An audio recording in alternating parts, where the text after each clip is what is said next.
आजाद भारत के इतिहास में 25 जून को एक ऐसी घटना घटी जिसके 50 साल पूरे हो गए हैं, जिसमें 21 महीने तक सत्ता का अतिरेक देखने को मिला था। उस अवधि में नागरिकों की संविधान प्रदत्त स्वतंत्रताओं को खत्म कर दिया गया था और विभिन्न संस्थानों के नियंत्रण एवं संतुलन व्यवस्था पूरी तरह विफल हो गई थी।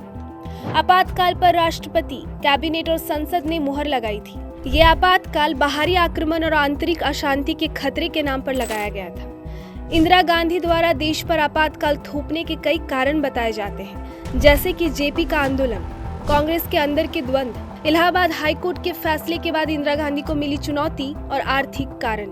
लेकिन आपातकाल लगाए जाने का एक ही कारण था, वो था इंदिरा गांधी का निजी संकट।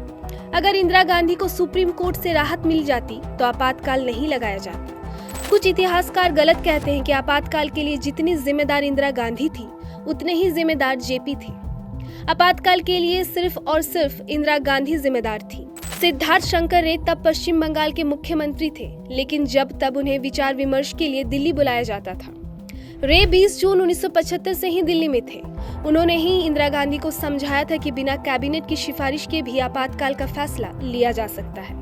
इस तरह इंदिरा गांधी छल कपट का सहारा लेकर निजी हैसियत से राष्ट्रपति के पास पहुंची और 25 जून 1975 को देश में आपातकाल लगा। इमरजेंसी के दौरान जिसने भी केंद्र सरकार या इंदिरा गांधी के खिलाफ मुंह खोला, सभी जेल में डाल दिए गए। अखबार, फिल्म सबकी बोलती बंद कर दी गई। जेल में जो बूढ़े बुजुर्ग कैदी थे वो बेहद डरे हुए थे, लेकिन युवाओं में जोश दिखता था। उनको इसका गर्व था कि वे इंदिरा गांधी की तानाशाही का विरोध कर रहे हैं। जेल में विभिन्न विचारधाराओं के लोग थे। समाजवादी साथियों की एक आदत थी, वे बात बात पे लोहिया का जिक्र कर बैठते थे कि लोहिया जी ने यह कहा है, वो कहा है। जेल के अंदर भी दहशत का माहौल था और जेल के बाहर भी। आपातकाल लगाए जाने के 5-6 महीने के बाद स्थिति बदलने लगी थी। लोग प्रतिरोध करने लगे थे। जयप्रकाश नारायण सबको एकजुट करने में जुटे थे।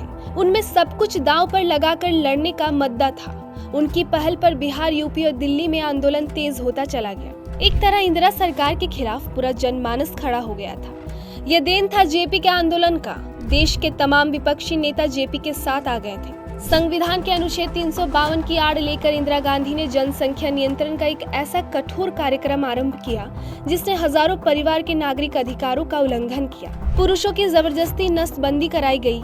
उन्होंने झुग्गियों को तोड़ने की एक परियोजना भी चलाई, जिसका नतीजा विरोध कर रहे रहवासियों को पुलिस द्वारा मारे जाने के रूप में सामने आया। मानवाधिकारों के हनन की ये कहानी अफसरशाही या निर्वाचित पदाधिकारियों द्वारा नहीं लिखी गई थी, बल्कि यह इंदिरा गांधी के बेटे द्वारा असंवैधानिक शक्ति के प्रयोग से जन्मी थी। प्रेस पर लगे प्रतिबंधों तथा खबरों को गायब किए जाने के कारण देश की आबादी का बड़ा हिस्सा इस बारे में ठीक से जान ही नहीं पाया। दरअसल इस इमरजेंसी का एक काला सच ये भी था कि इंदिरा गांधी ऐसी व्यवस्था लागू करने जा रही थी जिसके तहत आजीवन उनकी ही सरकार रहती। जब तक इंदिरा जिंदा रहती तब तक वो पीएम रहती। देश पर हमेशा कांग्रेस पार्टी का राज रहता। यहाँ कोई विपक्ष नहीं होता। मतलब चीन में जो व्यवस्था है वही यहाँ भी लागू होती। इसकी पहल की थी इंदिरा गांधी के नजदीकी बीके नेहरू ने, और उन्हें साथ मिला था इंदिरा गांधी के बेटे संजय गांधी का। इस योजना के तहत सुप्रीम कोर्ट की शक्तियां भी सीमित किए जाने की योजना थी, परंतु जेपी के आंदोलन ने इस योजना को मूर्त रूप नहीं लेने दिया। बहरहाल आज इमरजेंसी के 50 साल पूरे होने पर जिन्होंने इसका दंश झेला है, उनके सामने पुरानी कड़वी यादें तैर रही है, परंतु यह एक ऐसा काला सच है जिसे कोई याद करना नहीं चाहता।